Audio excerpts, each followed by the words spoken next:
Одоо та бүхэн эдийн засгийн мэдээлэл хүргэе. За манай улсын хувьд бол одоо нүүрс зэсийг бол экспортод гаргаснаар экспортын гол орлогоо бүрдүүлдэг. За түүнд бас нүүрс нь тэр дундаа гол нөлөөтэй чулуун нүүрсний одоо Баянтэг ортын талаар мэдээллийг та бүхэнд хүргэхээр бэлтгэлээ. За Баянтэг одоо яг энэ хувьцаат компанийн хувьд байршил нь бол Өвөрхангай аймгийн Нарийн тэл сумтай ойролцоо байршилд байгаа. За ингээд анх 1962 онд байгуулагдж байсан чулуун нүүрсний одоо олборлолттой ийм уурхай байгаа. Батлагдсан нөөц нь бол 29.6 сая тонн гэж байсан бол за одоо ийхүү 105.9 сая тонны нөөцтэй гэдэг нь батлагджээ. Хайгуулын ажиллаар нийтдээ 13,000 тоош метр 66 цаоныг өрөмдөөд 1000 гаруй нүүрсний дээд шинжилгээнд авч хамрууллаа. Энэ хугацаанд Баянтэгийн ордын нөөц 78 онд батлагдсан 29 сая тонныг нийтдээ 105.8 сая буюу 4 дахин нэмэгдүүлсэн ийм үр дүнтэй ажиллалаа.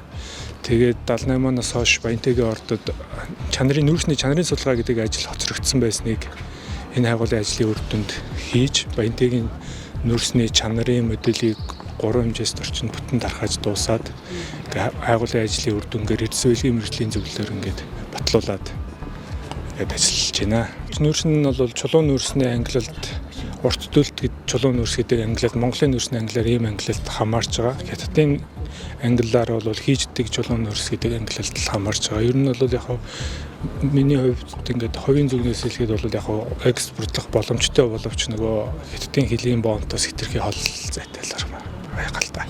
Одоо бол өөр зохион байгуулалтыгээд энэ нөхдүүд ажиллаа хийх юм бол тэр орчинхоо тойрныг битгий хэл гадаадч зарж болох боломж байна л гэж би харж байна. Энэ бол одоо үнэндээ чулуун нүүрс одоо ГГ маркийн нүүрс энэ ямар өчигтэй нүүрс өгөөл зөвхөн одоо сайн шатдаг, хагас хогсчдаг ийм нүүрсэл гэсэн үг. Ер нь чанар сайтай нүүрс. 1962 оноос хойш үйл ажиллагаа явуулж байгаа Баянтэг одоо хувьцаат компанид ажиллаж байгаа нийт ажилчдын 70-аас 90% нь бол орон нутгийн иргэд ажиллагаа гэдгийг удирдлагууд нь хэлж байна. Манай уурхай Хангам гэсэн 3 аймгаас гадна 15 аймагт нүүрс олборч боловсруулдаг. Дээрээс нь Өвөрхангай аймгийн шинэ хар харин хоттой холбогдуулсан бас шинэ бүтээн байгуулж шинэ төсөл хөтөлбөрүүдэд бас манай уурхайтай бас холбож ажиллаж байна. Шинэ нөөц тогтоогдсонтой холбоотой бас манай уурхай цаашд хийх ажил, шинэ техник технологийн ажлууд, хүчин чадлаа нэмэгдүүлэх зайлшгүй шаардлагатай болгоод байна. Манай уурхай одоо 64 ажилчинтай, нийт ажилчдын 90 гаруй хувь нь орон нутгтай нутгийн ард иргэд ажилладаг ийм онцлогтой орхоо.